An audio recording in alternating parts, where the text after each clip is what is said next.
We'll take a look inside of the old governor's mansion. We'll talk about a book that managers have to have. And we'll begin with a conversation about youth violence. Roll it, Kirk.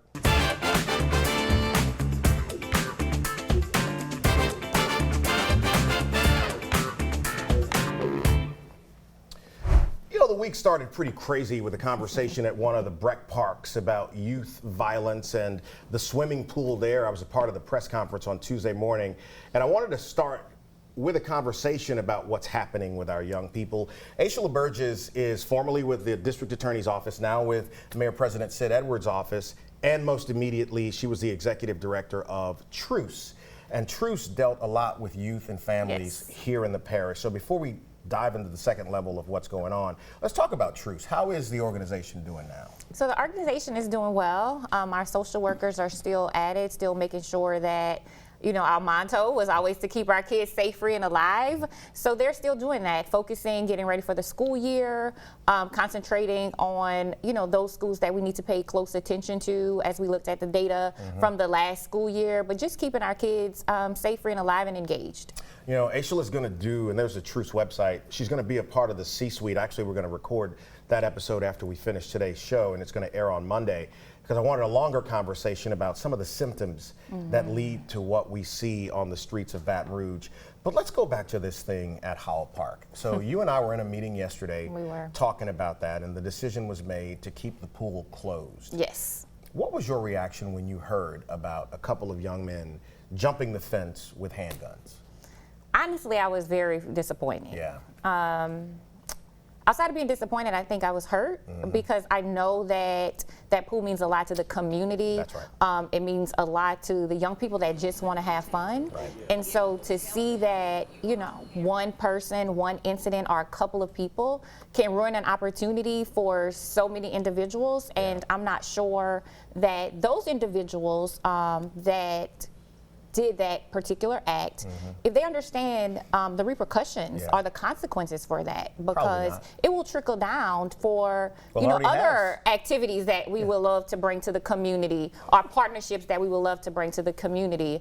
And so that was the part that was most disappointing and hurting for me. And you're right, it's already had an impact. And you know, one of the young men, little boys, in the video of it, the gun was as big as him. Right. You know, and it's like you said it, and that really comes down to what happens so often, is that the majority of the people suffer because of this. My question is, how the hell are kids that young on a Sunday morning moving around the park and nobody knows where they are? That's always been our question. And the biggest key is I think we have to get back to that whole village where we're all keeping an eye on our kids. But I do understand the fear. I understand that some residents, some neighborhood partners, you know, they're afraid to approach a lot of our young kids, especially if you see a young person with a gun in broad daylight in a park. That's showing you at that moment that that young person had no fear at all. What would you give our community as a grade? Because, you know, you've over the years become a subject matter expert in this stuff because of all the time at TRUCE and actually being an assistant district attorney. What grade do you give us as a community as it relates to impacting these kids? Because some of them we've just flat out failed, right? Some of them you try and they're hell-bent on not doing right, but some of them we just flat out failed. So what grade do you give the effort we're giving right now? You know, honestly, I think that I give the effort, honestly, Clay, a B+. I really do. I know you're going to be like, whatever. But I really do, because there's so many organizations doing the right thing. There's so many people, you know, trying to impact our youth. And unfortunately, there's a handful that's taking it, and there's a smaller percentage that's saying, I don't want anything to do with what you have to offer. But to say that the community, organizations, the city as a whole, that we're not doing what we need to do to pour into our kids, I think just the amount of resources that we're pouring into the community, I would say a B+ just on the effort. Now, if you're saying who's taking advantage of our resources, then I would probably say we're at a D. But how do you, and we'll have more time to talk about this on the podcast, there is a formula, there's a system to getting the community to take advantage of resources available. And I've heard this a lot, and I know that you've done it because you've actually been, boots on the ground, but we have resources here. We do. We have intentionality here, We do. but people just don't always take advantage of it. People don't always take advantage of it, and I think we have to do a better job of collaboration as well. Explain what you mean by that. Meaning that we have a lot of organizations doing the same thing, or organizations working in silos. Yeah. So I think it would be easier if we can kind of consolidate, collaborate with our efforts, just to have a bigger presence in our community, which is our goal now through the mayor's office and our work, is to figure out who's doing what, so that we can ensure that the community understands what resources are there. It's kind of tough, and it's again, those were children at the park on Sunday. I mean, it was literally a couple of those little girls don't even look like they were 10 years old. Right, they were very young. So on the podcast, we'll talk about how Aishala got into this work, partnering with my good friend Jeff LaDuff, who's now at City Parish as well, and the work there. And I want to ask you this just kind of as a question in under a minute we have left. Speak to the trust issue, because that's at the core of why people don't pick up the phone and call some of these organizations. Right. I think that there is just a lack of trust within the community, a lack of trust that we're going to respond, a lack of trust that if, just for instance, if law enforcement is called, that there won't be consequences, repercussions, or retaliation. And so it's also just building back our community relationships, because people just at this moment, they don't trust a system, period. And we have to do a better job in instilling and bringing back that trust, that hope into our community. AB's going to be on the C-suite talking about all of this stuff. I'm surprised she's not in AKA colors, because every time you see her, she's got a little bit. Up next, let's talk about managing millennials and Gen Zers with David Day of the Day Group. Here's your contact information. If you got something juicy that you want to talk about here on the show, hit Dina up. She might get you in.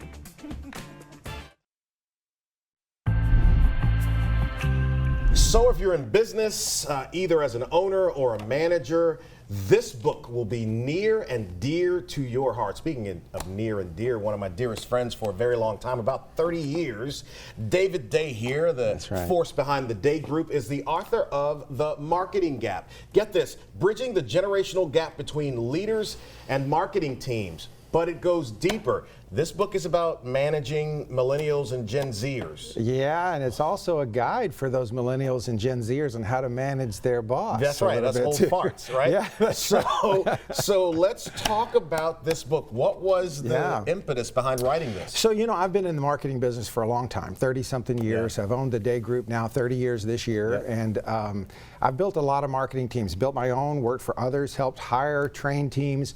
And what I realized, I was staring something in the face that just only recently hit me when I set out to write this book. It was about something very different.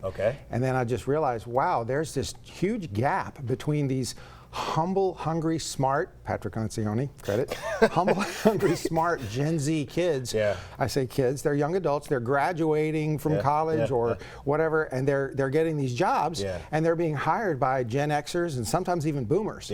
And so there's this age gap. Well, that's not a big deal, but the generational gap between the two, this group grew up not just with a cell phone, but on a cell phone, on an iPhone, on the internet, on Snapchat, on Instagram. This group right here, we had to adopt.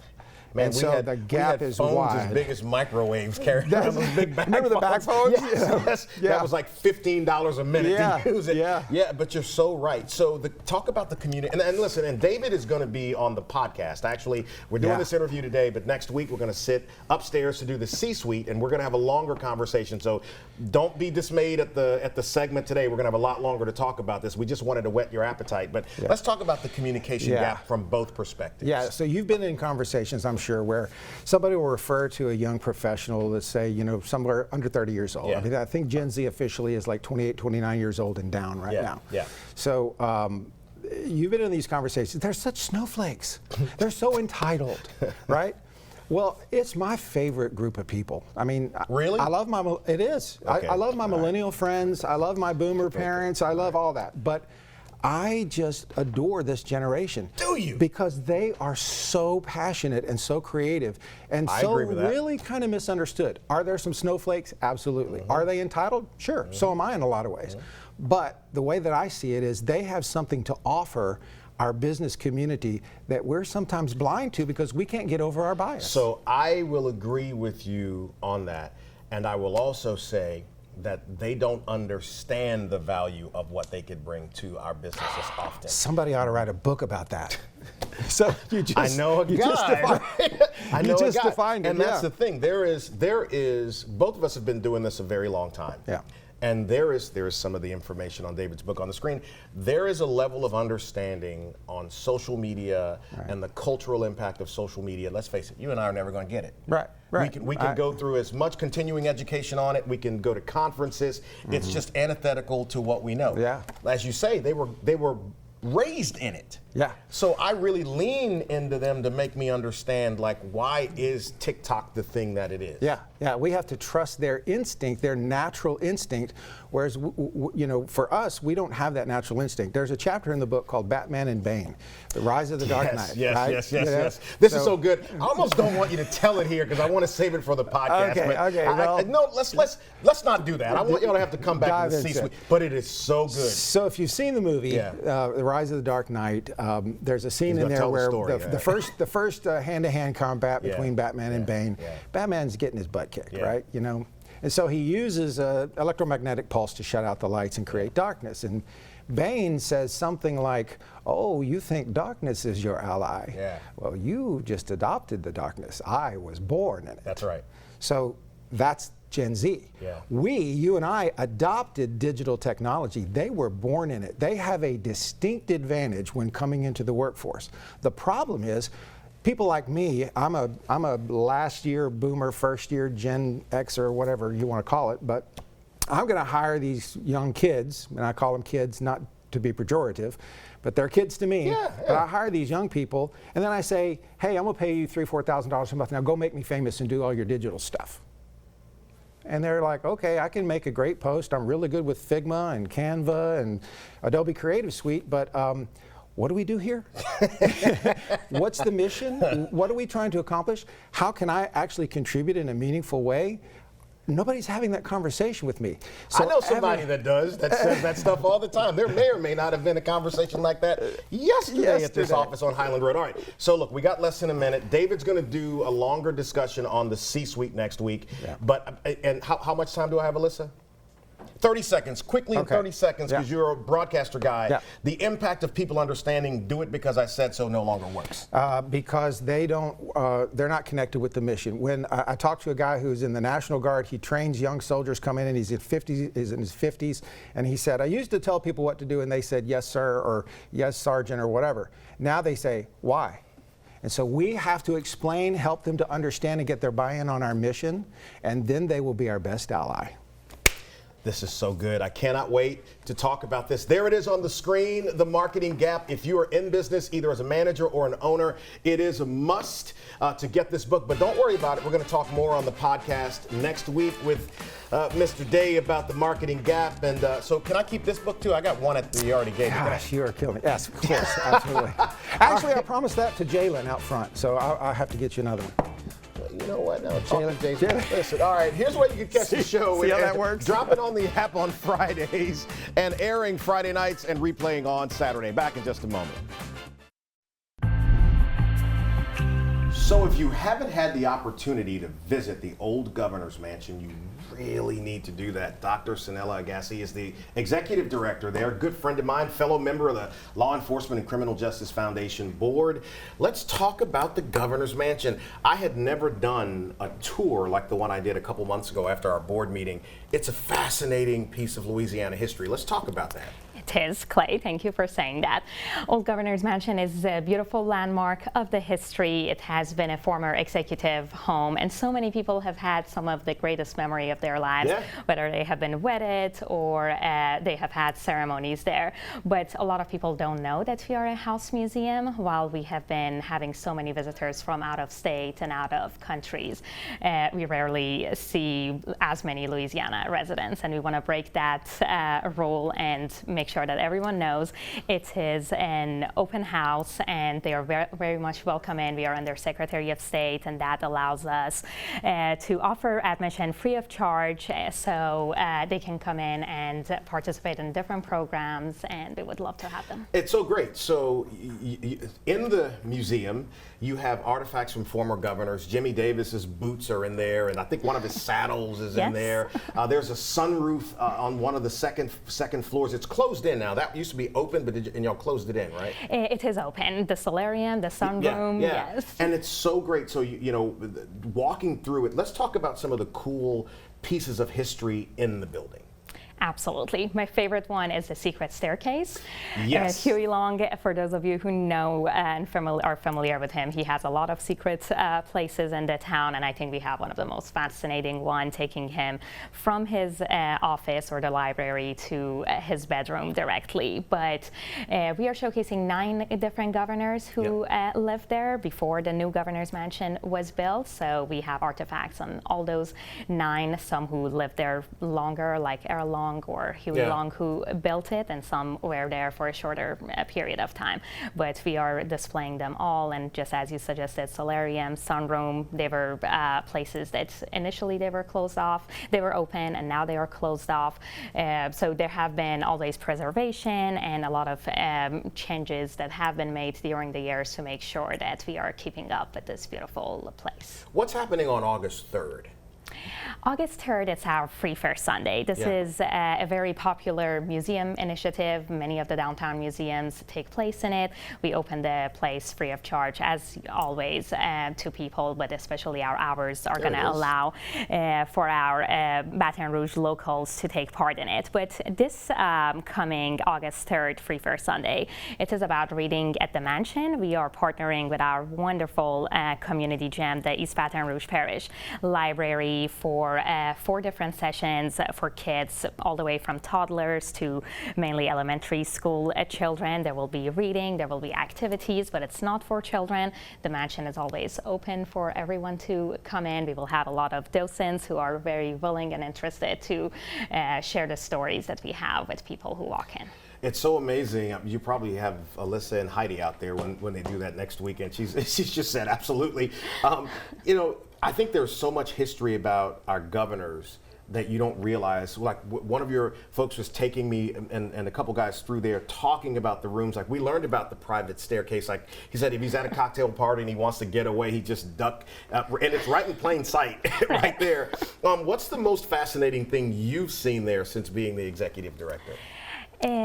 Honestly, I'm relatively new to Louisiana's history. It's not something that I grew up with. And the story of Sam Jones and his wife, I'm very interested to see the women who were just as influential of the men who were significant in Louisiana's history. And him and his wife, they were just learning about the story, what they did for the community at the time, and their thought process. It was definitely something very interesting to me. Also, Huey Long, he's a very fascinating character. Some people love him, some people not so much. But what has been always inspiring for me, it's his ambition.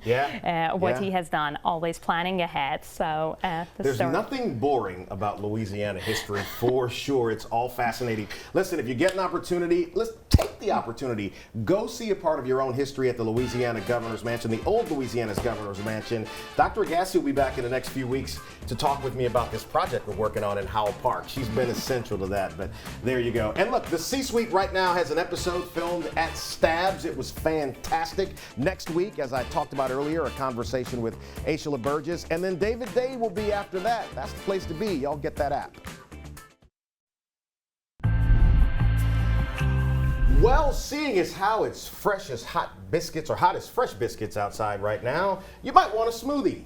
I happen to know of a smoothie place here in Baton Rouge, 2 locations. Dr. Feelgood, and here is one of the owners of Dr. Feelgood. Heather is here with us, and she didn't want to do the interview because she doesn't like cameras, but cameras come with television, so we're just going to have to deal with it. Let's talk about the smoothie store that you have, one on Highland at Airline, one on Coursey near Stumberg. Why'd you decide to open a smoothie shop? We needed something fresh and something, oh God. It's okay. Something fresh, something new to offer. So what sets Dr. Feelgood apart from other smoothie locations here in town? We don't use any ice, and we Okay. only use organic fruits. Nice, nice, nice, nice. Now, there's a story about the social media influencer slash taster Keith Lee, who came to your original location. Yes. And tried a smoothie and then gave you a thumbs up and a glowing review on Instagram, and then that led you to so much business that you opened a second location. Yes. So you didn't know he was going to pop in? No. Were you there when he was there? Nah, I didn't make it. My husband actually made that smoothie. That smoothie? Oh, What yeah. smoothie was it? The Blue Dream. That's the one he had, and he loved it. Oh, yeah. And he said, "This is great." Went on Instagram, talked about it, and then y'all blew up. Yep. And we were only open for like 2 months. I'm doing something wrong. I mean, I go around and eat food all the time. I say it's good, but nobody just says. All right, so look, one of the reasons I wanted to spotlight this twofold is to highlight the fact that they're there, but also to highlight the fact that you guys are doing this, because I think entrepreneurship is so important. What's been the best thing you have learned about the process of owning your own business? It's okay to let people help you. It's okay to I love that. I love that answer. And then what would you say to other people who may be on the fence of launching out on their own dream? Go for it. Go for it. Yeah, yeah. So what smoothie would you recommend if, let's say, a Clay Young came by and wanted to do a review of a smoothie? Which one would you recommend? I'm looking at this on Instagram. Melissa's got it there. What would you recommend? Which one? Right now, the watermelon refresher Okay. or the dragon tail. And you do you were telling me you do the acai bowls, and you also do you said snacks, bites? Like Yeah. what, like fruit bites? Or oh, look at that. No, we do like salmon, salads, turkey, and buffalo wraps. Oh, you do buffalo wraps too, huh? Oh, yeah. All right, so Dr. Feelgood, I want y'all to go by and check him out. I love promoting businesses here in Baton Rouge, especially businesses by young people doing great things. It's hot outside. It is. So you can go, is it walk-in only, or do you have drive-through as well? No, I wish we had a drive-thru, but we don't. Well, walk in and take advantage of their air conditioning. Dr. Feelgood, you might see me over there. It's Yes. around the corner from And my we office. also have a grand opening this Sunday. This Sunday, what time? Quickly, 10 seconds. 2 to 6. 2 to 6, Highland and Airline. I might see you there. Have a great weekend, y'all. Catch you next week.